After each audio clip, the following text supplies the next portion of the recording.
Sur lequel nous avons réfléchi, discuté ce soir, que ce soit Laure Rebsamen, Laure Macron, Roger Deloy, donc El Khomri, il y a un fond commun.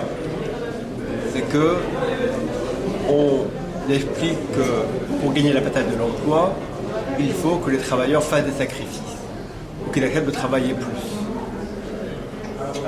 Ce qui est marquant dans la loi Macron et la loi El Khomri, c'est qu'on cherche à faire des accords. Alors c'était de maintien de l'emploi, ou pour créer l'emploi, où on demande aux syndicats majoritaires de signer des accords pour que les gens acceptent de travailler plus ou de gagner moins pendant un certain temps.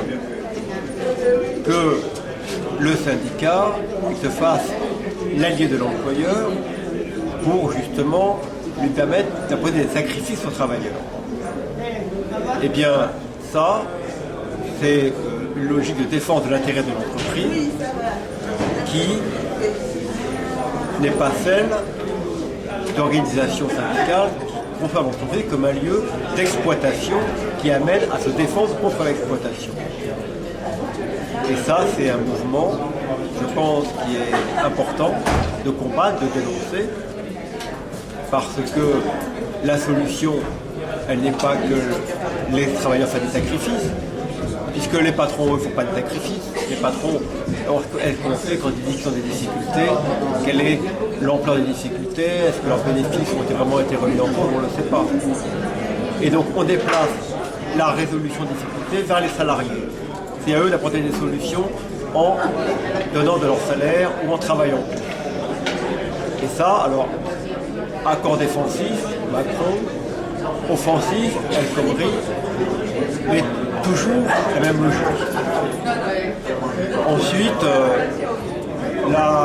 les employeurs, ils veulent maîtriser le coût des licenciements. Ils disent, ah oui, les prud'hommes, peut-être qu'il est prud'homme à payer trop cher d'indemnité, donc on demande des plafonds à indemniter les licenciés.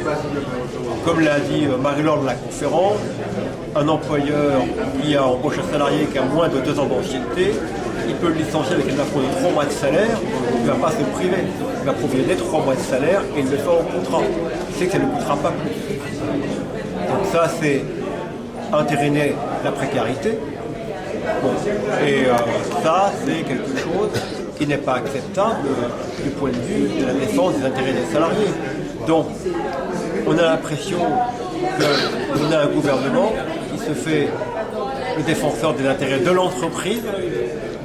Alors, le gouvernement socialiste qui défend l'entreprise.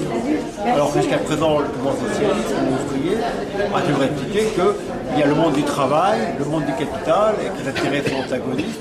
Là, on veut cette fusion entre les deux, et c'est ça qui désoriente les gens, qui les déroute. Et tant que les gens, effectivement, ne sont pas prêts à se rebattre, à se remobiliser pour défendre leurs revendications, ils seront désorientés, et on aura des textes comme ça. Voilà. On déconstruit les notions classiques, traditionnelles de mouvement ouvrier, sans qu'il y ait de grandes réactions. Et c'est, je crois, le rôle d'un syndicat, de salariés, qui défend les salariés, les droits des salariés au quotidien, de dénoncer ce type de mystification. Voilà. C'est un peu d'opération de refondation du droit du travail. Le droit du travail qui devient le droit de l'entreprise, tout intérêt confondu. Ça, c'est des choses. En fait, c'est l'union entre les classes, c'est la collaboration de classes. Et c'est un peu le fond commun qu'il y a entre ces différents textes, mais entériné par un gouvernement socialiste qui peut perturber les gens.